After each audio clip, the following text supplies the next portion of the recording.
Yes, selamat sore semuanya. Senang banget ketemu lagi.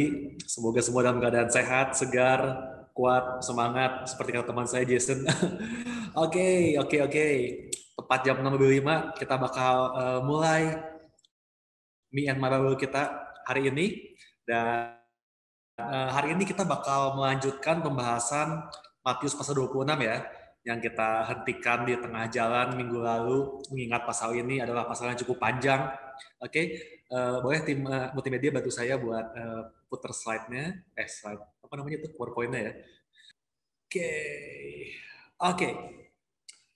So, kita ingat bahwa Matius 26 ini mengisahkan peristiwa-peristiwa yang terjadi satu hari menjelang kematian Yesus di kayu salib. Makanya saya kasih judul The Day Before the Death. Oke, satu hari menjelang kematian Kristus. Dan kalau saudara ingat waktu itu kita bahas, hari tersebut ditandai dengan perjamuan malam terakhir. Itu di hari Kamis malam kalau menurut penanggalan kita hari ini. Tapi jangan lupa bahwa penanggalan Yahudi itu dimulai dari jam 6 sore, bukan jam 12 malam. Jadi perjamuan terakhir di Kamis malam, sementara Yesus disalib di hari Jumat sore besoknya. Jadi kita bisa simpulkan bahwa perjamuan terakhir dan penyaliban Yesus itu terjalan Yahudi. Oke? Dan kemudian kalau boleh saya rangkum, 2 minggu yang lalu kita udah belajar dari beberapa tokoh yang tercatat di Matius 26. Mungkin boleh tampilkan, ini belum full screen ya si PowerPoint-nya, boleh tolong dibantu. Kita ingat ya, ini rangkuman dari yang kita pelajari di 2 minggu yang lalu. Kita belajar tentang Kayafas yang mengorbankan Tuhan demi tahta dan kekuasaan karena dia mengejar jabatan politik waktu itu.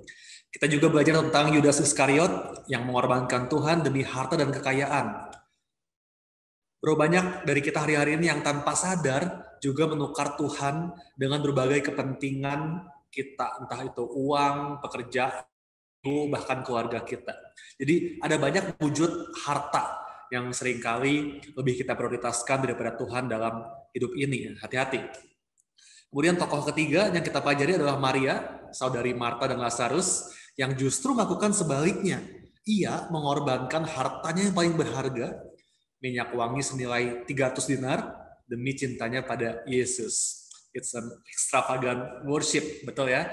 Dan terakhir, kita baca dari Yesus sendiri, yang di saat-saat terakhir menjelang kematiannya, di momen yang terburuk, keadaan yang paling susah, ia justru memilih untuk tetap memuji Tuhan. Okay, what a great attitude from Jesus. Itu yang kita pelajari 2 minggu yang lalu. Oke, dan kalau sudah miss kelas 2 minggu yang lalu, jangan khawatir. Nanti semua rekaman dari Me and My Bible dapat saudara dengarkan kembali di channel YouTube-nya Easy Church. Oke, nanti bakal diupload semua. Tapi hari ini kita bakal lanjut ke perikop berikutnya dari pasal yang sama, pasal 26, di ayat 30. Dan di sini kita akan belajar dari tokoh berikutnya, yaitu yang namanya Simon Petrus. Oke. Kita lihat di Matius 26 ayat 30 sampai 35. Saya bacakan buat saudara, ini lanjutan dari 2 minggu yang lalu ya. Sesudah menyanyikan nyanyian pujian, pergilah Yesus dan murid-muridnya ke Bukit Zaitun. Maka berkatalah Yesus kepada mereka, malam ini kamu semua akan tergoncang imanmu karena aku. Sebab ada tertulis, aku akan membunuh gembala dan kawanan domba itu akan tercerai-berai. By the way, ini adalah kutipan dari Zakaria 13 ayat 7 yang sudah boleh catat. Kalimat Yesus ini di-quote dari Zakaria 13 ayat 7. Oke. Lanjut ayat 32. Akan tetapi sudah aku bangkit, aku akan mendahului kamu ke Galilea. Nah, Petrus menjawabnya, biarpun mereka semua tergoncang imannya karena engkau, aku sekali-kali tidak. Yesus berkata kepadanya, aku berkata kepadamu, sesungguhnya malam ini, sebelum ayam berkokok, engkau telah menyangkal aku 3 kali. Kata Petrus kepadanya, sekalipun aku harus mati bersama-sama engkau, aku tak akan menyangkal engkau. Dan semua murid yang lain pun berkata demikian juga. Oke, so mari kita lihat pribadi yang menarik ini. This is Peter, Petrus, pribadi yang meledak-ledak, terlihat sangat bold dan confident, walau kadang-kadang kalau kita lihat mulutnya suka lebih cepat daripada otaknya, mungkin seperti itu ya. Frontal banget, langsung ngomong aja cepat yang dia rasain.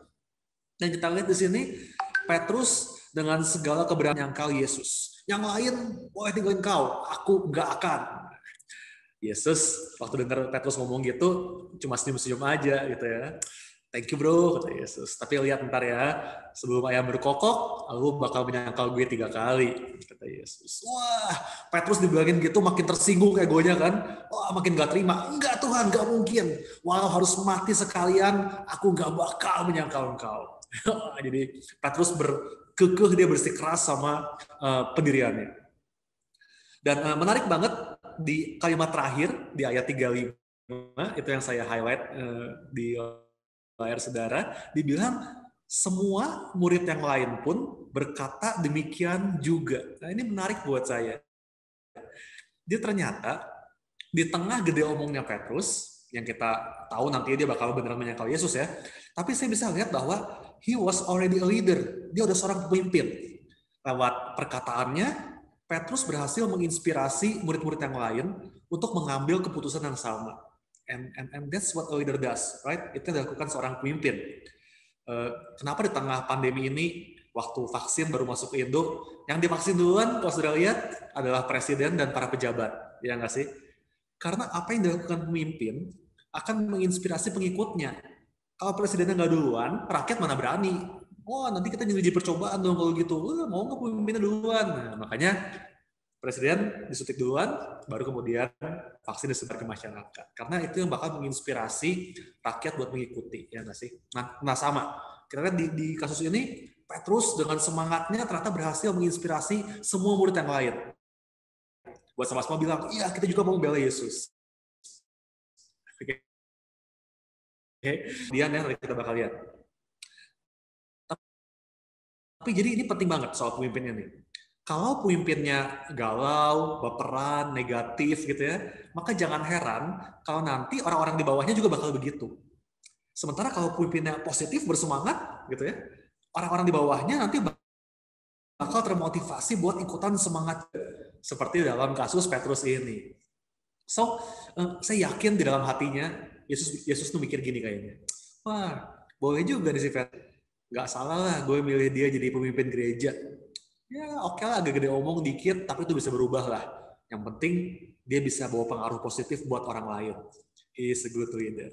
Oke, so Bapak Ibu Saudara, pemimpin adalah pengaruh. Oke, beda antara pemimpin dengan pimpinan. Saudara tahu bedanya ya? Pimpinan atau bos itu cuma jabatan. Seseorang bisa ada di posisi pimpinan, walaupun sebetulnya dia nggak punya leadership. Jadi dia mungkin dapat posisi karena satu dan lain hal, tapi nggak ada orang mau dengerin dia, nggak ada yang mau ikutin dia, kalau ikut pun terpaksa gitu ya, tapi nggak ada respect ke orang itu. Itu pimpinan. Sebaliknya seorang pemimpin akan tetap bisa memimpin walaupun dia nggak punya jabatan apa-apa. Soalnya ketemu juga orang-orang kayak gitu kan, nggak punya jabatan, tapi dia mau ngapain orang ikut yang dia omongin. Jadi kita lihat ini beda banget. Pimpinan adalah soal jabatan, tapi pemimpin adalah soal pengaruh. Okay? To lead is to influence. And I believe every one of us is a leader. Okay? Setiap dari kita tanpa kecuali adalah pemimpin.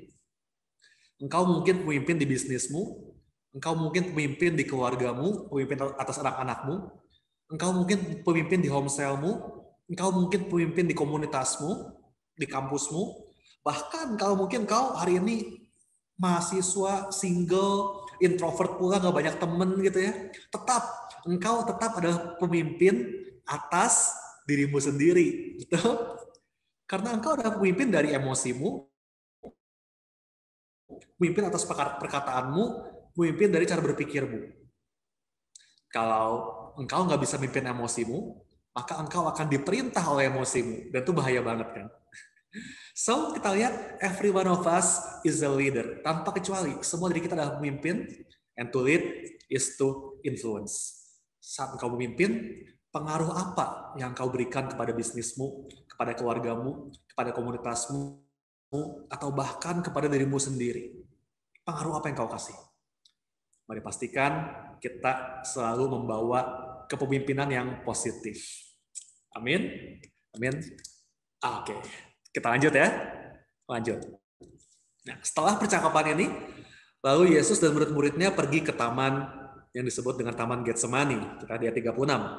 Maka sampailah Yesus bersama murid-muridnya ke suatu tempat yang bernama Getsemani. Lalu ia berkata kepada murid-muridnya, duduklah di sini, sementara aku pergi ke sana untuk berdoa. Oke, saya mau cerita dikit soal yang namanya Getsemani. Kata Getsemani sendiri itu artinya adalah the oil press atau pemerasan minyak.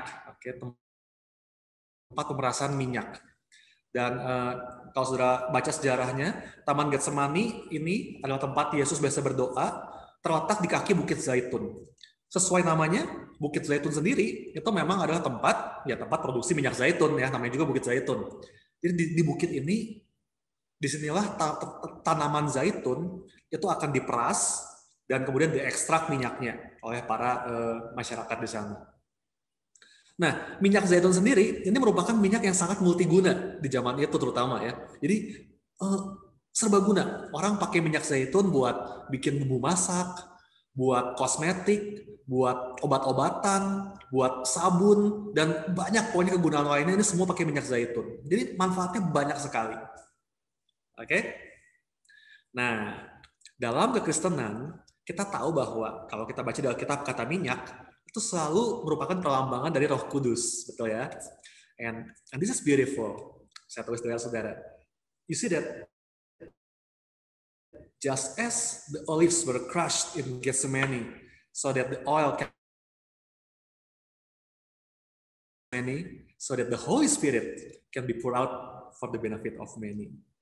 Sama seperti buah zaitun dihancurkan di Getsemani agar minyaknya tercurah dan memberikan manfaat bagi banyak orang tadi.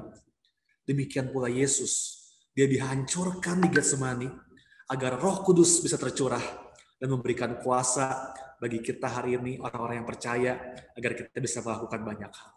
Ini luar biasa banget. Ini adalah sebuah perlambangan di Getsemani. Waktu itu minyak tercurah dari zaitun, begitu pula Yesus menghancurkan dirinya sehingga Roh Kudus tercurah buat kita. Yesaya 53 ayat 5 berkata, He was pierced for our rebellion, crushed for our sins. He was beaten so we could be whole. He was whipped so we could be healed. Yesus ditikam untuk pemberontakan kita. Dia dihancurkan untuk dosa kita. Dia dipukuli supaya kita bisa menjadi utuh. Dia dicambuk supaya kita bisa sembuh. Dan seperti minyak yang tercurah dari buah zaitun, demikianlah darah Yesus tercurah untuk saya dan untuk saudara. So what a savior we have in Jesus. Amin. Bersyukur kita punya juru selamat seperti Yesus yang luar biasa. Wow. Oke, lanjut. Ayat berikutnya. Ayat 37. Dan ia, Yesus, membawa Petrus dan kedua anak Zebedeus sertanya. Maka mulailah ia merasa sedih dan gentar. Lalu katanya kepada mereka, hatiku sangat sedih, seperti mau mati rasanya. Tinggallah di sini dan berjaga-jagalah dengan aku. Again, kita lihat ayat ini menggambarkan humanity-nya Yesus. Dia 100% Tuhan, tapi dia juga 100% manusia. Dia bisa menangis, kita tahu. Dan di ayat ini kita lihat, Yesus juga merasakan kesedihan dan ketakutan yang luar biasa. Dia gentar. Dan di saat dia merasa sedih dan sangat takut, dia melakukan apa yang sewajarnya dilakukan oleh semua manusia pada umumnya. Apa itu? He shared with his best friends. Dia curhat ke teman-teman terdekatnya. Betul ya? So, kalau di sisi bulan ini kita lagi bahas banyak mengenai emotional health. Ingat ya, setiap minggu, betul kan? I think this is one of the key. Ini salah satu kuncinya. Bahwa kita perlu memiliki orang-orang yang dekat, yang bisa kita percaya untuk kita berbagi. Supaya kita nggak stres sendirian. Dan tentunya kita nggak curhat ke sembarang orang ya. Bukan curhat di sosial media juga pastinya, nanti kita jadi mangsa netizen gitu ya, jangan. Tapi lihat Yesus.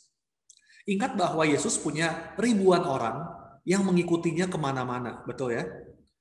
Tapi Yesus punya 70 murid yang dia utus dengan spesial, dengan misi untuk memberitakan Injil. Kemudian dari 70 itu, Yesus juga punya 12 orang rasul yang merupakan lingkaran dalamnya, inner circle-nya.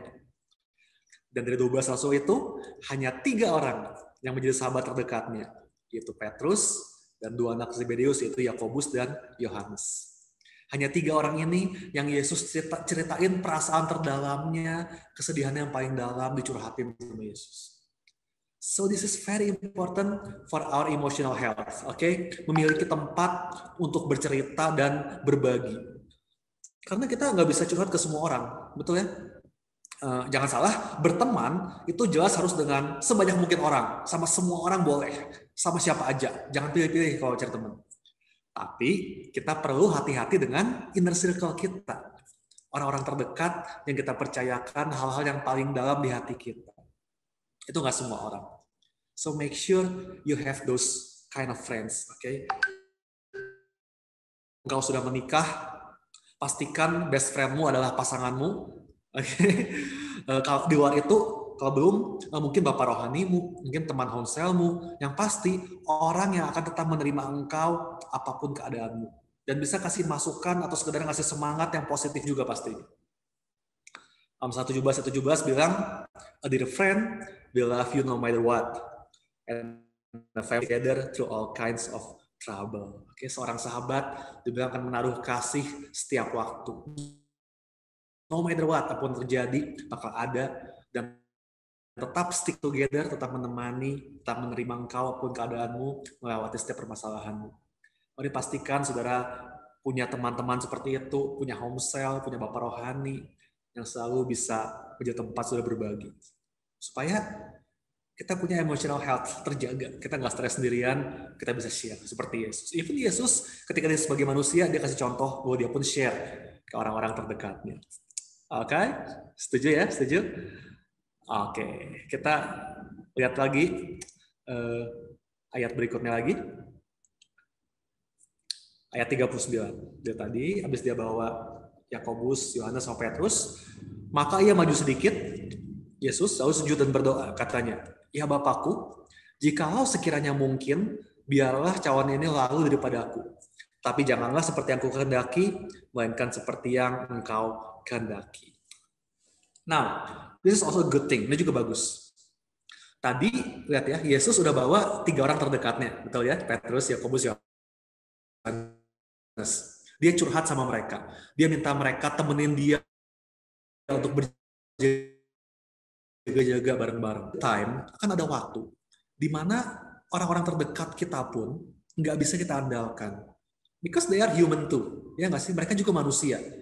Kalau kita pikir mereka bakal selalu ada buat kita 24 jam dengan solusi yang terbaik buat kita selalu, kita bakal kecewa. Karena mereka nggak bisa seperti itu. Mereka manusia juga. Nah, Yesus di titik ini, dia tahu bahwa even ketiga teman terdekatnya ini pun nggak bakal bisa diandalkan. So, apa yang dia buat? Yesus maju sedikit lagi, lalu dia sujud berdoa. In that moment, it's just between him and God. Sama juga dengan kita. Ada saat-saat di mana orang-orang terdekat kita mungkin gak hadir. Atau gak bisa kita andalkan. Apa yang harus kita buat di saat-saat seperti itu? Sujud berdoa. It's just between you and God. Tuhanlah satu-satunya yang akan selalu ada untuk kita 24 jam bisa dikontak sama kita. Satu-satunya pribadi yang gak akan, I will never leave you nor forsake you. Aku sekali-kali, kata Tuhan, tidak akan membiarkan engkau. Dan aku sekali-kali tidak akan meninggalkan engkau. Amin. So, kita punya teman dekat tadi untuk kita berbagi. Tapi di saat yang ketika mereka gak ada, kita tetap punya Tuhan yang selalu bisa kita andalkan. Amin. Oke. Dan hal berikutnya yang juga kita bisa belajar dari doa Yesus ini, masih di ayat yang sama, adalah namanya penyerahan diri. Oke, ini biasa saya bagian di kelas Empower, bagian spiritual discipline ya, bahwa itu kan dibilang jangan seperti yang aku kehendaki, melainkan seperti yang engkau kehendaki. Jadi doa itu bukan maksa Tuhan ngikutin kemauannya kita. Oke, Tuhan bukan mesin ATM yang kalau kita masukin PIN, maka dia wajib ngeluarin uang yang kita minta. Nggak kayak gitu ya, saudara ya. Kita boleh minta apa aja ke Bapa kita, tapi in the end, kita menyerahkan segalanya kepada kedaulatan Tuhan. Itu kan yang dicontohin sama Yesus, ya nggak sih? Dia punya keinginan sendiri sebagai manusia, makanya dia bilang, Tuhan kalau boleh, Bapak kalau boleh, biar menderita, Bapak kalau boleh. Dia menyampaikan keinginannya. Tapi setelah itu, Dia bilang apa? But not my will, but your will be done. Bukan kehendakku, tapi kehendakmu yang jadi. Wow. I think inilah sikap yang kita harus punya waktu kita berdoa. Kita berani buat meminta, dan mintalah hal yang besar. It's okay, minta hal yang besar. Bermimpilah tinggi, nggak apa-apa. Tapi kita berani juga untuk menerima keputusan Tuhan. Apakah Tuhan bilang ya, tidak, tunggu. Kita siap dengan semua keputusan dari Tuhan. I think ini sikap yang bagus banget dalam kita berdoa. Amin. Next. Hal berikutnya, masih soal doa. Ada hal lain yang kita bisa belajar lagi dari Yesus berdoa. Ayat 43.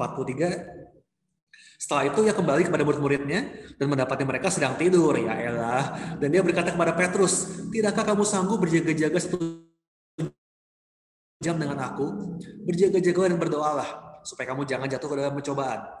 Roh memang penurut, tapi daging lemah. Lalu ia pergi untuk kedua kalinya dan berdoa. Katanya, ya Bapakku, jika cawan ini tidak mungkin lalu, kecuali apabila aku meminumnya, jadilah kehendakmu. Dan ketika ia kembali pula, ia mendapati mereka lagi tidur lagi nih, sebab mata mereka sudah berat.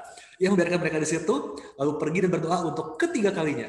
Dan mereka dan mengucapkan doa yang itu juga. Perhatikan saya highlight di situ, untuk ketiga kalinya Yesus berdoa, mengucapkan doa yang itu juga. Tuhan, kalau boleh biar cawannya berlalu daripada aku, but not my will, but your will be done. 3 kali Yesus mendoakan doa yang persis sama. So, apa yang kita baca di sini? Bahwa artinya doa yang sama dan berulang-ulang itu nggak apa-apa, saudara, nggak masalah. Oke, ini juga sering saya bagian di kelas Empower. Ya. Jadi dulu saya itu paling takut kalau disuruh berdoa. Buat jemaat yang lama di ICC mungkin ingat dulu kita doa pagi setiap hari di Pungkur, ingat ya? Tiap pagi jam berapa tuh? Jam 6, setengah 7 kita doa pagi di Pungkur. Saya ditunjuk sama Pastor Victor. Saya ingat. Oke Aryan, kamu berdoa ya? Wah nggak masalah. Saya berdoa dengan semangat. Wah semua hal saya doakan waktu itu. Oke beres. Hari pertama lewat. Besoknya hari kedua itu kan tiap hari doa paginya ya. Besoknya saya datang lagi tuh. Pas datang, ditunjuk lagi sama Kak Victor. Oke Aryan, boleh kita berdoa lagi. Wah itu saya langsung keringat dingin saudara. Saya panik banget. Aduh, ngomong apa lagi sekarang ya? Kemarin baru doa nih. Kemarin semua kata-kata yang bagus sudah saya keluarin tuh. Waduh hari ini apa lagi nih? Masa sama lagi? Aduh gimana ya? Stres gue waktu itu. Atau mungkin sebagian dari saudara, Bapak Ibu ada yang berpikir, aduh tapi Tuhan bosan nggak ya kalau dengar doa yang sama lagi? Ini kan kemarin udah saya doain soal ini. Nanti kalau saya doa yang sama lagi, kesannya kayak saya kurang iman dong. Masa minta lagi? Kan udah minta kemarin. Enggak ya Bapak Ibu ya.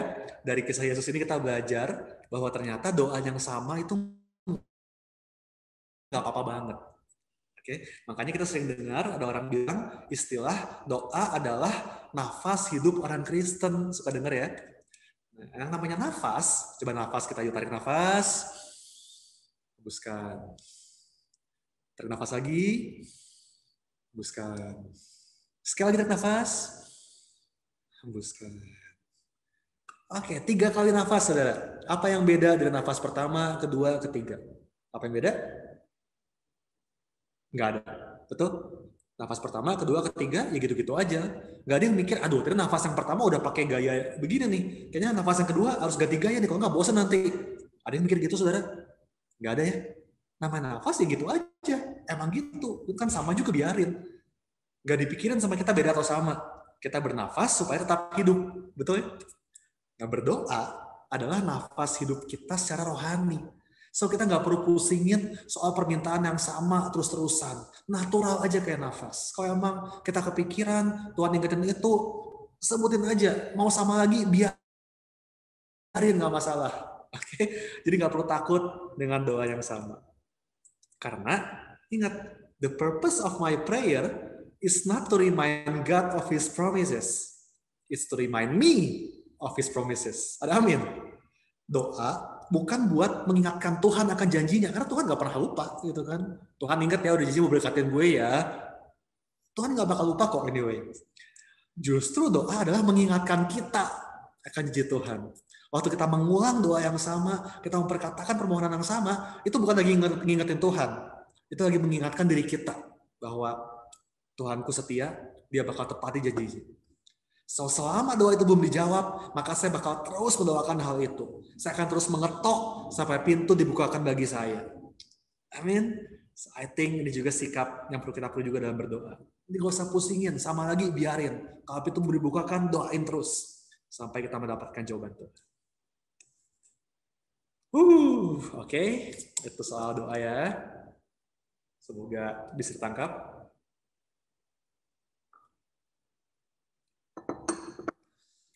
Lanjut ya. Hari ini nggak banyak-banyak kok. Hari ini cukup singkat. Lanjut. Selanjutnya di perikop berikutnya, ayat 47 sampai 68, ini adalah kisah di mana Yesus ditangkap di Taman Getsemani dan kemudian dibawa menghadap Kayafas untuk diadili. Mungkin kita nggak bakal baca semua ayatnya karena cukup panjang. Sudah bisa baca sendiri nanti. Sebagian bahkan mungkin udah hafal ceritanya dari zaman sekolah minggu. Oke. Tapi saya bakal highlight beberapa momen yang menarik di perikop ini. Nah, momen pertama yang mau saya highlight adalah ketika rombongan orang-orang para imam itu datang buat menangkap Yesus, Yudas itu memberi tanda agar orang-orang itu tahu ini mana yang harus ditangkap nih, Yesusnya yang mana nih. Lihat di Matius 26 ayat 48. Orang yang menyerahkan dia tahu memberitahukan tanda ini kepada mereka, yaitu Yudas ya. Orang yang akan kucium itulah dia, tangkaplah dia. Jadi waktu rombongan datang, Yudas ikut, Yudas tahu cium Yesus, sehingga para tentara itu tahu, oh itu harus kita tangkap Yesus. Dan ini lumayan lucu kalau saya renungkan gitu ya. Ini kejadian yang cukup unik. Mengingat ini kan bertahun-tahun Yesus mengajar di Bait Allah, iya nggak sih? Dengan puluhan ribu orang mengikuti dia.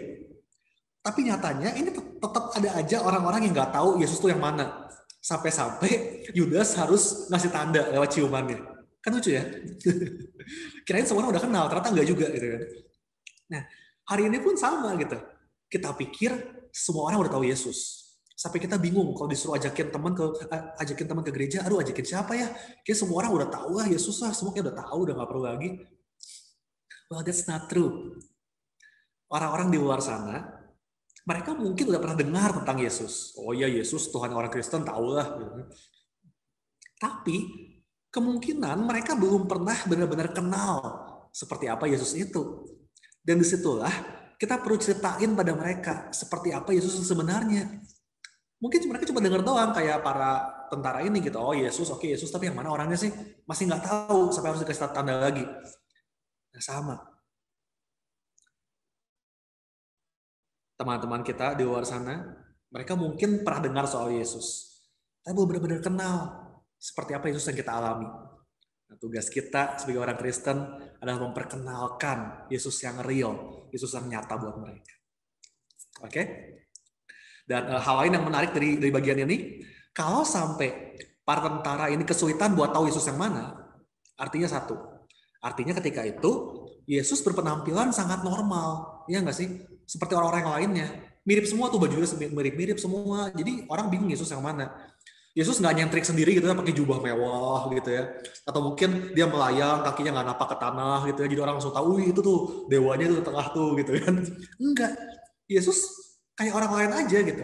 Yesus mengembrace culture yang ada saat itu. Cara penampilan, cara berpakaian, model rambut mungkin, sama kayak yang lain. Makanya para tentara bingung nih, Yesusnya yang mana ya? Menarik ya? Jadi pelajarannya buat kita apa, saudara? Kalau kita mau memenangkan generasi ini, kita harus mengembrace culture sama kayak Yesus. Kita perlu menjadi relevan dengan budaya yang ada. Jangan jadi aneh sendiri, jangan jadi kayak pertapa sakti gitu ya, nggak mau keluar rumah gitu kan, ke mall, jangan ke mall itu kayaknya haram, itu dosa gitu ya, pokoknya mau nonton film, jangan, kita jadi orang aneh gitu kan, kayak pertapa sakti, jangan saudara, let's be fun, let's be relevant, mari menjadi orang yang nyambung, jadi teman baik buat orang lain, bisa gaul gitu kan, seru, gitu. Oke? Alkitab bilang, kita nggak boleh jadi serupa dengan dunia dalam hal apa? Dalam hal akal budi kita, betul? Cara berpikir kita nggak boleh sama kayak dunia. Dalam hal memegang value kebenaran, kita harus tetap pegang kuat-kuat, kita nggak boleh toleransi. Tapi kalau soal budaya, soal penampilan gitu ya, selama itu nggak dosa, Yuk relevan aja sama dunia. Oke, ikuti perkembangan gitu kan. Pakai gadget yang emang aplikasi lagi ngetren, ikutin, it's okay banget gitu kan. Gaul gitu kan. Tahu film lagi hits apa, lagu yang lagi enak apa. I think semua itu nggak apa-apa banget. Karena dengan cara begitulah orang-orang dunia mau kenal sama kita.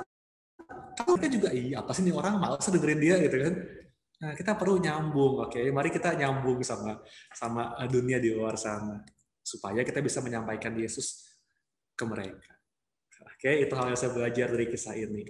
Yesus relevan sama orang-orang sekitarnya, sama culture-nya dia, budayanya dia. Dan itu hal pertama. Kemudian hal kedua yang saya juga mau highlight di perikop ini adalah peristiwa di ayat 51. Itu di bawahnya ada. Tetapi seorang dari mereka yang menyertai Yesus mengeluarkan tangannya, menghunus pedangnya dan meletakkannya kepada hamba imam besar sehingga putus telinganya. Maka kata Yesus kepadanya, masukkan itu kembali pedang ke dalam sarungnya. Sebab barang siapa menggunakan pedang akan binasa oleh pedang. Atau kau sangka bahwa aku tidak dapat berseru kepada Bapakku supaya ia segera mengirim lebih dari 12 pasukan malaikat membantu aku. Wah, ini kisah yang lumayan unik juga, seru juga. Nah, kalau sudah baca kisah yang sama di Injil Yohanes, Yohanes menulis dengan jelas bahwa yang menebas telinga hamba ibu kan adalah Simon Petrus. Oke, boleh dibaca di kitab Yohanes ya. Jadi again, lagi-lagi Petrus tadi si pribadi yang di satu sisi memang penuh inisiatif, tapi juga gegabah gitu kan. Cepat gerak, nggak dipikir dulu, pokoknya dia gegabah. Sekali lagi Petrus berusaha unjuk gigi bahwa nih gue mau bela Yesus.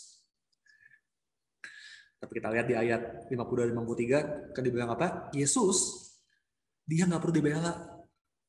Ya, saya nggak tahu kalau di agama lain atau pengajaran lain ada yang bilang Tuhannya perlu dibela, saya nggak tahu. Tapi Tuhan kita yang pasti, dia nggak butuh dibela sama kita. Lihat ayat 53. Kalau Yesus mau, dia bisa panggil 12 pasukan malaikat buat membela dia. Dalam bahasa aslinya dia pakai kata legion, 12 legion. Dan satu pasukan atau legion dalam ketentaraan Romawi itu terdiri dari sekitar 6.000 tentara infanteri dan 700 pasukan kavaleri. Jadi 600 yang jalan kaki, 700 yang berkuda. Itu satu legion. Jadi kurang lebih 7.000 orang tuh satu legionnya. So bayangkan, ini Yesus dia bilang kalau perlu gue bisa panggil tuh 12 pasukan, 12 legion yang masing-masing isi 7.000 malaikat. Udah siap sedia di surga ngebantuin, nunggu aba-aba kalau Yesus bilang, "Ya, turun serang." Itu semua turun langsung ngebantuin. Dan jangan salah, ini malaikat atau bukan orang. Kalau kita baca di 2 Raja-Raja 19 ayat 35, ini menarik banget. Supaya saudara ada bayangan betapa kuatnya tentara Yesus ya. Lihat di 2 Raja-Raja, itu ada ayat di layar. Itu ada kisah. Maka pada malam itu, keluarlah malaikat Tuhan, satu malaikat ya, lalu dibunuhnya lah 185.000 orang di dalam perkemahan Asyur. Keesokan harinya pagi-pagi tampaklah semuanya bangkai orang-orang mati belaka. Man, this is crazy. Satu malaikat aja bisa menghabisi 185.000 orang, guys. Sementara Yesus tadi di backing sama 12 pasukan malaikat yang masing-masing pasukan isinya sekitar 6.000 sampai 7.000 malaikat. Ini kalau dikirim turun, sedunia juga habis semua dibantai. Betul? So, alangkah konyolnya kalau kita pikir Tuhan perlu dibela sama kita. Enggak, guys. Tuhan nggak perlu dibela sama kita. Sebaliknya, justru kita yang perlu dibela sama Tuhan. Ada amin. And indeed, saya perlu dibela sama Tuhan. And indeed, He is our defender. Tuhan adalah pembela kita. He is our banner. Dibilang Jehovah Nisi, panji keselamatan. Dia adalah panji keselamatan kita. Dia adalah pembela kita. So saya bersyukur buat Tuhan saya, bukan Tuhan yang perlu saya bela, justru dia Tuhan yang membela saya. Waktu saya lemah, waktu saya sendirian, waktu saya pusing, Tuhan yang bela saya. Dengan pasukan malaikatnya yang luar biasa, dia siap buat menolong saya. So saya nggak perlu takut sama apapun. If God is for me, who can be against me? Jika Allah di pihakku, siapakah lawanku? Kita bisa menghadapi kehidupan dengan bold, dengan berani, Karena kita tahu. Amin. Wow. Luar biasa. Terakhir. Oke, hari ini nggak panjang-panjang. Perikop terakhir. Mari kita tutup dengan perikop terakhir di pasal ini. Dengan kembali melihat tokoh yang dari tadi udah kita bahas terus-terusan, yaitu Simon Petrus. Oke. Jadi ketika Yesus lagi disidang oleh Mahkamah Agama, ini diam-diam Petrus sendirian mengikuti di luar ruangan, dan dia membaur dengan di antara banyak orang di depan Mahkamah Agama situ. Lihat di ayat 69. Sementara itu, Petrus duduk di luar halaman. Maka datanglah seorang hamba perempuan kepadanya, katanya, "Engkau juga selalu bersama-sama dengan Yesus, orang Galilea itu." Tapi Petrus menyangkal di depan semua orang, katanya, "Aku tidak tahu apa yang kau maksud." Ketika ia pergi ke pintu gerbang, seorang hamba lain melihat dia dan berkata kepada orang-orang yang ada di situ, "Ini nih, orang ini bersama-sama dengan Yesus, orang Nazaret itu." Kemudian Petrus menyangkalnya pula dengan bersumpah, "Sumpah, guys, sumpah, aku gak kenal orang itu." Ayat 73. Tidak lama kemudian, orang-orang yang ada di situ datang kepada Petrus dan berkata, "Pasti engkau juga salah seorang dari mereka. Itu nyata dari bahasamu. Tuh gaya ngomongnya udah mirip nih. Pasti lu kan berarti Yesus kan?" Maka mulai Petrus mengutuk dan bersumpah gitu kan. Sampai mengutuk dibilangnya loh, "Aku gak kenal orang itu." Dan pada saat itu berkokoklah ayam. Maka teringatlah Petrus akan apa yang dikatakan Yesus kepadanya. "Sebelum ayam berkokok, engkau telah menyangkal aku 3 kali." Lalu ia pergi keluar dan menangis dengan sedihnya. So, kita lihat bagaimana nubuatan Yesus yang tadi ditentang habis-habisan oleh Petrus, akhirnya tergenapi juga di hari yang sama. The bold Peter, Petrus yang pemberani tadi, akhirnya menciut ketika dia sendirian di depan seorang hamba perempuan, bahkan hamba perempuan loh, yang akhirnya bikin Petrus ketakutan. Ini kisah yang sangat memalukan tentang Petrus, yang tercatat dengan jelas di Alkitab. Saudara juga dari zaman sekolah minggu, pasti sudah sering dengar kisah penyangkalan Petrus ini. Ternyata dia bukan. But you know what is great about this? Saya mau ajak saudara menyadari satu hal hebat yang mungkin selama ini saudara nggak sadar. Mungkin udah berpuluh-puluh tahun dengar kisah ini, tapi mungkin nggak pernah ngeh soal satu ini. Pernah nggak saudara terpikir, dari mana para penulis Injil, termasuk Matius, bisa mengetahui kejadian memalukan ini? Bahwa Petrus ketakutan oleh seorang perempuan. Kok bisa tahu? Kan cuma Petrus seorang diri yang mengikuti Yesus ketika itu. Nggak ada murid lain yang mendengar percakapan antara Petrus dengan si hamba perempuan maupun dengan orang-orang lainnya. Kok bisa tahu para penulis Injil?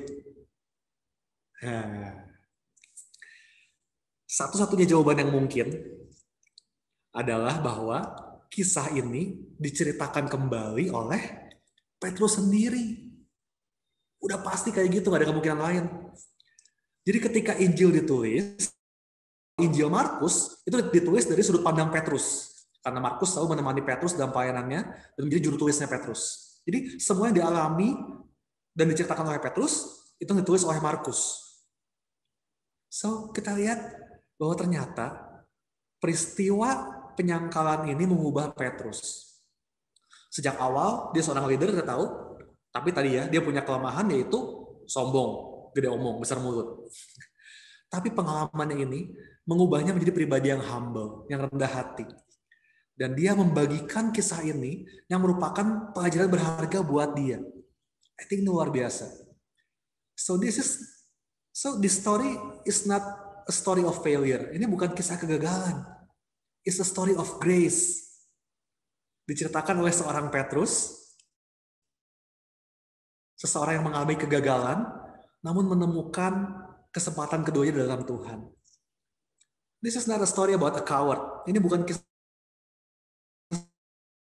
seorang pemberani bernama Petrus yang dengan berani menceritakan kegagalannya tanpa malu-malu, tanpa ditutup-tutupin, dia cerita apa adanya kegagalannya.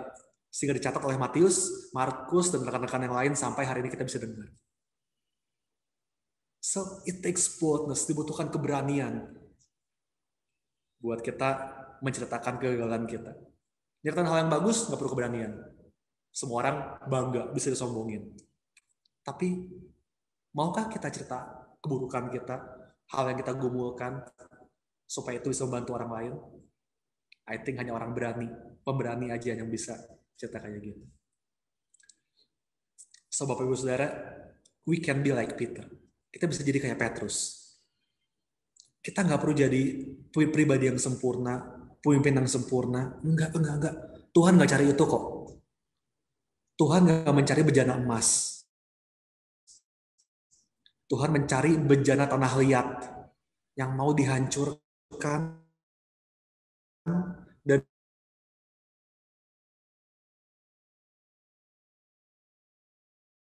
dia menggunakan kegagalannya sebagai kesaksian tentang kasih karunia Tuhan. Kita juga bukan orang yang sempurna. Saya pribadi jauh banget dari sempurna lah. Saya banyak banget gagal dalam hidup. Tapi seperti Petrus, saya mau menggunakan kegagalan saya sebagai kesaksian bahwa God's grace is enough. Bahwa kasih karunia Tuhan selalu ada dan memberikan kesempatan yang baru buat saya. Let God turn your mess into His message. Biar Tuhan mengubah semua kegagalan dan kekacauan hidup kita menjadi pesan kasih karunia-Nya. Because His grace is always sufficient. Karena kasih karunia Tuhan selalu cukup buat kita. Apapun masa lalu engkau, apapun kesalahan yang pernah engkau buat, apapun kegagalanmu, kekecewaanmu, God can turn your mess into His message. Asal kita mau seperti Petrus. Dengan rendah yang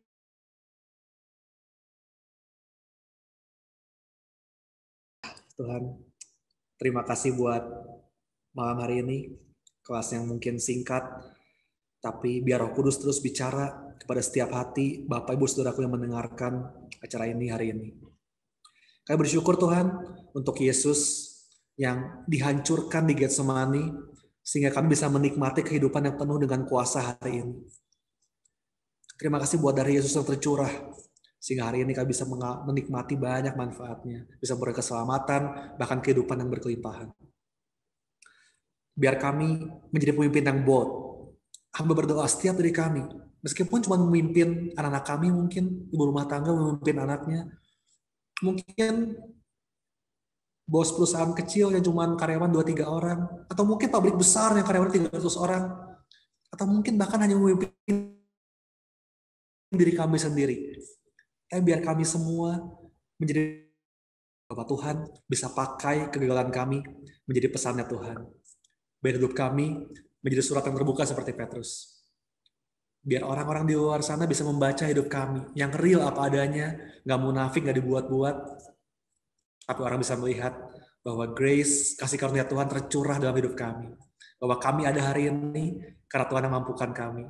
Kami bisa berhasil, kami bisa bertahan, kami bisa maju hari ini karena Tuhan yang mampukan kami. Tuhan yang kasih kesempatan yang baru buat kami. Terima kasih Bapa, terima kasih Yesus buat kebaikan-Mu. Kami mengucap syukur dan biar kebenaran dengan pagi hari ini merema di sepanjang minggu ini, memberikan kami kekuatan, memberikan kami hikmat, dan kami menjalani hari demi hari bersama dengan Tuhan. Thank you Lord. Dalam nama Tuhan Yesus, dan semua yang mengasihi Tuhan, mari sama-sama berkata, amin. Tapi saya berdoa 2 minggu ini, apa yang sudah kita pelajari bisa kita renungkan sama-sama, bahkan kita praktekkan sama-sama. Oke, mari kita bold dalam kita memimpin, mari kita menghidupi kasih karunia. Oke, bukan karena kita hebat, bukan karena kita sempurna, tapi karena kita tahu dalam Tuhan ada kesempatan yang baru buat kita. Amin. Sampai ketemu di acara berikutnya. Tuhan Yesus memberkati. God bless you all.